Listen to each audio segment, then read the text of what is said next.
channel ya Makweme Sports, utakuwa miongoni mwa watu ambao hawatafahamu taarifa mbalimbali za usajili. Kama wewe ni miongoni mwa watu ambao hawajasubscribe na kugonga alama kengele channel ya usajili wetu, utakuwa ni miongoni mwa wale ambao bado hawapati taarifa mbalimbali za kimichezo, hasa za usajili. Bana, taarifa ambazo zimetufikia na zimetushangaza ni kwamba Yanga wako tayari kumuuza Kibwana Shomari, na anauzwa nje ya nchi, yani sio ndani ya Tanzania. Maana imebidi mpaka tupige kambi Afrika Kusini kulitafuta hili kwa undani, na tumezipata taarifa hizo na tukaona ni vyema tukusegezea kupitia chaneli hii ambayo inaweza kukuletea taarifa na tetesi mbalimbali za usajili.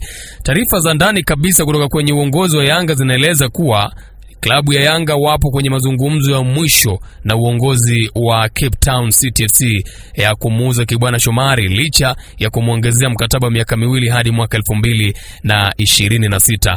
Ikumbukwe kwamba mwaka jana, kabla msimu huu haujaanza, miongoni mwa wachezaji ambao waliongezewa mikataba ndani ya Yanga ni pamoja na mlinzi huyu wa kulia Kibwana Shomari ambaye mkataba wake unamalizika mwaka 2026.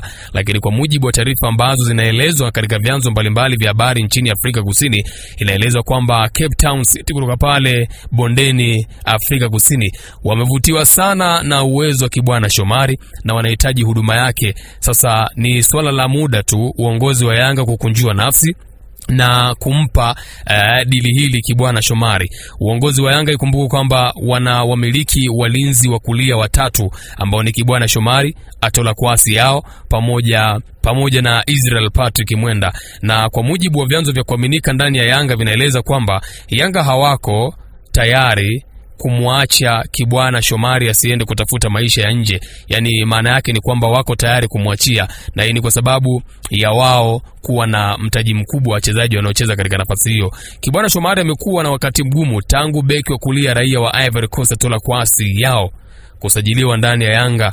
Licha ya muda mwingine kuwa majeraha, bado Kibwana Shomari amekuwa hapati nafasi ya kudumu ndani ya klabu hiyo ya Yanga, na hasa tangu alivyosajiliwa Israel Patrick Mwenda, Kibwana Shomari bado amekuwa akipitia wakati mgumu, maana Mwenda amekuwa kama vile ameshaweka mizizi katika eneo hilo.